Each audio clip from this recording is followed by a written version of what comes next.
Untung paling besar di usaha dalam bidang peternakan itu biasanya di bidang breeding. Untuk di bebek pedaging itu berasal dari usaha penetasannya. Analisis lengkapnya akan saya bahas di video kali ini. Oke, jangan kemana-mana, tetap bersama The Mas Bay Channel.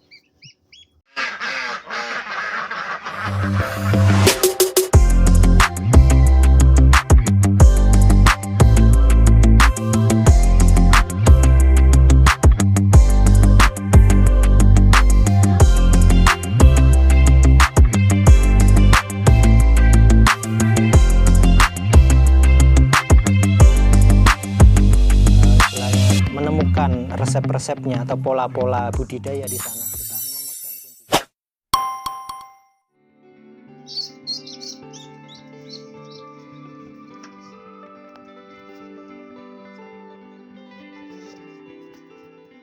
Assalamualaikum warahmatullahi wabarakatuh. Selamat bergabung kembali teman-teman di The Mas Bay Channel.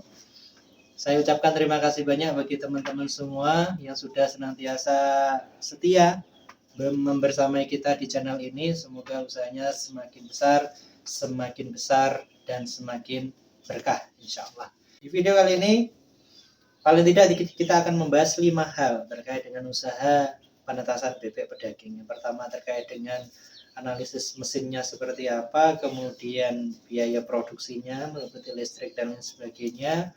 Kemudian kita juga akan menjelaskan harga jual dan juga bagaimana memaksimalkan keuntungan dari usaha penetasan ini. Serta nanti kita akan bahas juga terkait dengan bagaimana pemasarannya. Oke teman-teman, jangan sampai skip video kali ini karena akan sangat berkaitan penjelasan satu hingga pada akhir video ini. Yang pertama, kita akan membahas terkait dengan bagaimana mesin tetas yang kita gunakan. Jadi di penetasan ini kita ada beberapa jenis mesin tetas yang kita gunakan. Yang pertama itu ada mesin tetas yang otomatis ya, kemudian ada yang semi otomatis dan itu beragam ukurannya, ada yang kapasitas 210 butir, ada yang 540 butir, dan juga kita menggunakan dua sumber panasnya. Yang pertama dengan listrik, itu dengan bohlam pijar itu, dan yang kedua itu dengan gas LPG. Nah, tentunya biaya produksi yang kita keluarkan antara mesin tetas otomatis, kemudian mesin tetas yang semi otomatis dengan listrik itu juga berbeda dengan bagaimana mesin tetas yang kita menggunakan sumber panasnya berupa gas LPG. Kalau dengan LPG khusus untuk saat ini mungkin lebih murah kalau kita hitung. Kalau di saya itu ada yang gunakan LPG juga, mesin saya itu dengan gas LPG itu kebutuhannya per mesin itu sampai pada dengan menetas itu butuh 4 tabung yang 3 kiloan itu. Jadi cukup murah ya saat ini. Tapi nggak tahu kalau nanti akhirnya itu subsidinya dicabut dan langka, ya, nanti bisa kita hitung ulang lagi. Jadi untuk saat ini lebih murah dengan menggunakan LPG itu. Untuk kebutuhan produksi di listrik sendiri dengan kapasitas sekitar 8.000 itu butuh listrik, pengeluaran untuk listrik satu bulannya sekitar 1.800.000 sampai 2 juta. Itu belum termasuk dengan tenaga kerja. Saya ada satu tenaga kerja itu kalau di sini ini gajinya sekitar 1,5 juta ya. Nah, nanti teman-teman bisa bagi sendirilah untuk biaya produksinya itu. Kalau di saya rata-rata biaya produksi untuk sampai pada menetas per butirnya sekitar Rp500 ya per butirnya. Nah, kemudian untuk telur sendiri, teman-teman nanti bisa memilih ya, kalau mau buka usaha penetasan sendiri itu bisa induk sendiri ya, melihara induk sendiri, tapi ini modalnya juga cukup besar juga karena indukan saat ini harganya cukup mahal juga ya, per ekornya yang betina itu sekitar 90.000 mungkin ya, 85 sampai 90.000, bahkan ada yang indukan yang besar itu spek yang besar itu 100.000 itu bisa lebih. Belum pejantannya itu ya sekitar 120 hingga 150.000 per ekornya. Jadi kalau memulai usaha untuk induk sendiri itu bisa, tapi memang butuh modal yang cukup besar. Kalau mau memulai saya sarankan ya semampu kita, misalnya mampunya untuk beli indukan 20 atau 50 ekor dulu, ya itu dulu yang kita maksimalkan, kita kembangkan dari modal yang kita punya dulu. Ya. Jadi jangan sampai ngutang dulu karena kita masih memulai ya. Jadi kita punya modal berapa itu dulu yang kita kembangkan. Yang kedua, kita bisa bermitra dengan peternak ya, dan itulah yang saya lakukan saat ini. Jadi saat ini saya itu lebih banyak bermitra dengan peternak, di mana peternak itu melihara indukan, yang indukan itu kita carikan ya sesuai dengan kebutuhan pasar kita, dan kita akad dengan peternak, nanti telurnya kita beli. Untuk harga saat ini ya sekitar 2.500 hingga 2.600 per butirnya. Nah, teman-teman nanti bisa mengkalkulasi sendiri mana yang lebih menguntungkan, apakah melihara sendiri indukannya ataukah beli atau bermitra dengan peternak yang lainnya. Oh ya teman-teman, mumpung masih ingat, jadi biaya listrik yang sebesar 1.800.000 sampai 2 juta itu per bulannya, itu saya di sini menggunakan listrik yang rumahan ya, jadi rumah tangga. Nah, ini kesalahan saya juga kemarin itu. Ternyata di lingkungan saya itu untuk nambah meteran yang untuk bisnis, skala bisnis itu belum bisa karena terbatas pada aksesnya, sehingga ya terpaksa pakai yang rumah tangga. Tentunya kalau teman-teman nanti membuka usaha, itu saya sangat sarankan untuk pakai listrik yang bisnis ya, sehingga karena biayanya sangat signifikan sekali, lebih murah gitu, lebih murah yang pakai bisnis tentunya itu ya. Jadi teman-teman bisa nantinya bisa menekan biaya produksinya. Kalau di saya ini masih proses, semoga nanti bisa dikonvert menjadi bisnis sehingga biaya produksinya juga bisa lebih ringan, tidak sampai 2 juta itu nanti. Poin selanjutnya, bagaimana harga jualnya? Nanti teman-teman bisa kalkulasi sendiri ya. Di sini saya tidak pakai orat-oratan. Silakan nanti teman-teman hitung sendiri bagaimana biaya produksi tadi yang sudah saya jelaskan, mulai dari biaya telur, biaya listrik, kemudian biaya tenaga, tidak termasuk pembuatan mesin ya. Insya Allah nanti biaya pembuatan mesin kita akan bahas kupas tuntas di video tersendiri. Insya Allah nanti kita ada produk baru, nanti bisa kita sampaikan pada teman-teman terkait dengan mesin tetas yang full otomatis tapi kapasitasnya yang kecil ya, sehingga bisa digunakan untuk skala rumahan. Insya Allah di video yang akan datang. Kemudian untuk harga jual saat ini berkisar, kalau di saya ya, di tempat saya di Blitar ini, dengan spek yang ada, yang saya pelihara atau peternak saya pelihara, itu berkisar naik turun harganya antara 7.000 sampai 8.500. Nah, itu tergantung dari permintaan pasar nantinya. Ada di langganan saya ya, di pedagang yang berlangganan di saya itu ada yang harga flat untuk DUD-nya, ada yang harga flat 8.000, ada yang naik turun ya mengikuti harga pasar itu. Nah, itu nanti juga butuh pengalaman dari teman-teman semuanya. Kalau nanti bisa menata harganya di harga yang flat itu sangat membantu sekali, sehingga nanti untuk menambah omset itu ya tinggal tambah volumenya saja. Saat ini ya harga DUD masih turun ya, karena panen juga harganya murah saat ini. Tapi menurut saya ini pola yang wajar, yang dulu sebelum pandemi itu memang terjadi. Jadi 1 tahun itu ada penurunan permintaan atau harga panen itu murah ya 2 kali dalam 1 tahun. Dan itu sesuatu yang lumrah.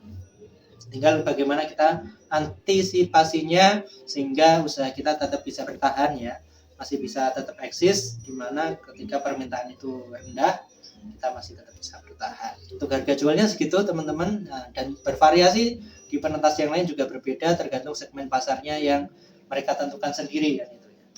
Ada yang segmen pasarnya spek besar ya harganya mesti di atas 9.000, bahkan bisa sampai 11.000, 12.000. Nah, tergantung bagaimana kita ya tadi manajemen, kita memilah segmen mana yang lebih potensial yang bisa kita garap. Poin selanjutnya teman-teman semua, tentunya di usaha penetasan ini ada tips dan trik bagaimana agar keuntungan kita bisa lebih maksimal. Sekali lagi ini perlu pembahasan yang lebih dalam lagi karena kaitannya erat dengan indukan ya. Maka di sini pentingnya edukasi kepada peternak mitra kita. Kalau kita menggunakan peternak mitra ya, kalau kita beli telur ke peternak mitra itu berarti kita perlu pendampingan, perlu edukasi pada mereka terkait agar nanti pemeliharaannya juga maksimal, produksinya maksimal, daya tetasnya maksimal. Karena memaksimalkan keuntungan ini erat kaitannya dengan daya tetas dari telur fertil yang kita tetaskan. Dari budidaya yang baik pasti nanti outputnya adalah daya tetasnya juga baik ya. Di faktor yang kedua adalah mesin tetas yang kita gunakan. Jadi kita bisa mengetahui mesin tetas kita ini sudah layak atau tidak, atau masih perlu perbaikan, masih perlu perlakuan ya dari praktek yang kita lakukan. Jadi kita nanti akan tahu mana mesin tetas yang sudah maksimal, ini sudah optimal daya tetasnya. Berarti kalau mesin tetasnya sudah optimal, sudah terbukti dan berkali-kali menghasilkan tetasan yang maksimal, kalau ada permasalahan berarti masalahnya adalah di telur tetasnya. Jadi dua permasalahan ini yang harus kita cari, bagaimana agar telur tetasnya itu bagus kualitasnya dan mesinnya itu juga optimal dan berfungsi dengan baik. Kalau kita bisa menetaskan dengan persentase daya tetasnya itu sekitar 80 hingga 90% itu luar biasa. Keuntungannya lumayan itu ya. Nah, yang dimaksud daya tetas itu adalah telur yang kita masukkan ke dalam mesin tetas itu kan kita sortir ya. Ada yang fertil, ada yang infertil. Telur yang infertil kita keluarkan karena itu tidak akan bisa menetas karena tidak dibuahi. Nah, dari jumlah telur yang fertil yang ada di mesin tetas itu, kemudian nanti hasilnya menetas berapa ekor, itulah yang dinamakan daya tetas mesin itu ya. Jadi tidak dari telur keseluruhan yang masuk. Karena dari telur yang keseluruhan yang masuk itu ada telur yang tidak dibuahi atau yang namanya telur infertil itu tadi ya. Sehingga kita bisa menilai, mengukur mesin tetas kita itu sudah maksimal atau belum dari telur fertil yang masuk. Semakin tinggi daya tetasnya maka semakin baik mesinnya itu. Tapi biasanya penetas itu nggak pengen ribet gitu ya ngitungnya. Itu biasanya ngitungnya dari telur total yang masuk. Kalau standar saya, kalau dihitung dari telur total yang masuk mesin, misalnya kita ada mesin kapasitas 540 butir, maka itu telur awal masuk ke mesin. Kemudian menetas berapa, nah, itulah yang dihitung nantinya. Kalau dengan perhitungan seperti itu, standar saya minimal kita bisa menetaskan 60% dari telur yang masuk ke mesin itu, dari telur awal yang masuk ke mesin itu sudah sangat bagus. Minimal 60% itu keuntungannya sudah cukup banyak dan itu sudah lumayan lah ya. Apalagi lebih daripada 60% yang menetas dari telur yang masuk tadi. Selanjutnya poin terakhir ini adalah terkait dengan pemasaran. Bagi teman-teman yang baru memulai usaha di bidang penetasan ini, tentunya mungkin agak sulit ya untuk mencari pedagang atau langganan atau peternak yang mau menampung tetesannya ya, DOD yang dihasilkan. Maka saran saya kepada para pemula yang ingin berusaha di bidang penetasan ini, itu saya sarankan ketika menetas itu ya kita ngatur waktunya. Jadi kalau bisa mulai menetaskan itu saat DOD itu mahal atau pada saat bebek panenan itu mahal. Nah itu sudah ada tetesan, insya Allah itu sangat mudah untuk mencari pedagang atau mencari langganan sebagai pembeli DOD kita. Jadi teman-teman harus sering banyak jalan-jalan ini, banyak silaturahmi ke peternak-peternak atau penetas-penetas yang sudah lama bergerak di bidang penetasan ini, mungkin sharing, nyari ilmu, asah kaweruh, pola-pola di bidang budidaya bebek daging ini siklusnya seperti apa. Nah, ketika teman-teman mengetahui siklusnya, ketika itu pada saat bebek mahal, misalnya mendekati hari raya Idul Fitri misalnya, dan itu teman-teman sudah produksi DOD, insya Allah akan lebih mudah untuk mencari pelanggannya. Baik, sementara itu dulu tips dan trik dan juga mungkin apa yang bisa saya share di video kali ini. Semoga bermanfaat bagi teman-teman. Nanti kalau ada pertanyaan dan sebagainya bisa chat di kolom komentar ataupun nanti bisa tanya-tanya nomor WA ya, insya Allah. Ya, kita nanti akan banyak berbagi di video-video selanjutnya. Oke teman-teman, mungkin cukup sekian dari saya, semoga bermanfaat. Jangan lupa like, comment, dan juga subscribe channel ini. Semoga semakin menambah manfaat bagi teman-teman semua. Jangan kemana-mana, tetap bersama The Mas Bay Channel. Assalamualaikum warahmatullahi wabarakatuh.